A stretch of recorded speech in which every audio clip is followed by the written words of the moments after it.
पाकिस्तान का हिस्सा है, पाकिस्तान के एक सूबे के सरबराह हैं, तो उनको बिल्कुल ये पूरा राइट, पूरा हक हासिल है, वो कराची शहर आएँ। वज़ीर आला सिंध की उनसे खुद गुफ्तगू हुई है इस हवाले से।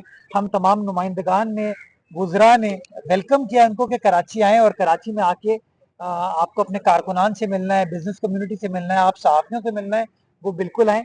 लेकिन शहर को यरगमाल बनाने की इजाज़त नहीं दी जा सकती, शहर को मफलूज करने की इजाज़त नहीं दी जा सकती। वो आएँ और कानून के मुताबिक जो एक्टिविटीज़ बनती हैं, वो एक्टिविटीज़ करें। हमें सियासी सरगर्मी से कोई इख्तिलाफ नहीं है, हम सियासी सरगर्मियों का एहतराम करते हैं और इख्तिलाफात के बावजूद हर सियासी जमात की इज्जत करते हैं। तो as political leader, as chief minister of a province, वो अगर हमारे सूबे में आते हैं तो हम उनको भरपूर जो उनकी सिक्योरिटी है, उनका प्रोटोकॉल है, जिनको लुक आफ्टर करने की जरूरत है, वो इंशाल्लाह की जाएगी और इसमें कोई दूसरी राय नहीं। लेकिन मैं उनको आफरीदी साहब को यही कहूंगा, बहुत बड़ा शहर है, बहुत सारे लोग हैं, करोड़ों लोग इस शहर में बसते हैं, कहीं अपनी एक्टिविटीज में शहर को मफलूज नहीं कीजिएगा।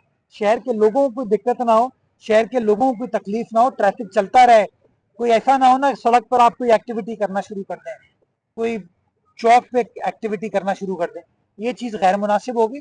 बाकी अगर आपको कोई और किसी से मीटिंग करनी है, गालिबन इंसाफ हाउस वो कल जाएंगे, हमें कोई एतराज़ नहीं है। कराची प्रेस क्लब वो जाएंगे, हमें कोई एतराज़ नहीं है। 100 बिस्मिल्लाह जाएं, आप सहाफ़ियों से गुफ्तगू करें। आई एम श्योर आप सहाफ़ियों से सवाल पूछेंगे कि सर आपको लगता है खबर नहीं है क्या, तो आपके जवाब देते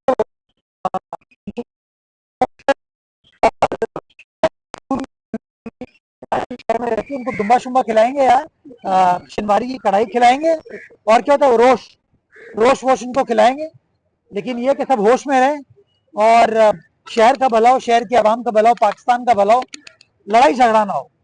तो अब इसमें मैं नहीं, वो साबरी खानी है, जावेद निहारी खानी है, इदरीस खानी है, मलिक की निहारी खानी है, जाहिद की, जिसकी निहारी खानी है खाएं, हम साथ हैं, बस चीजें रुके ना। मैं जाती तौर पर दूंगा सर, हाजिर।